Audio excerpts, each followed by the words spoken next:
Set arc value according to the metal thickness. Set position height. Press any key to enter the system interface. Press F1 to choose the drawing for cutting.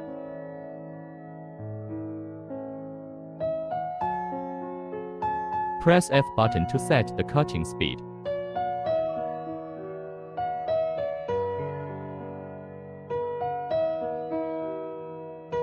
Move plasma torch to cutting position.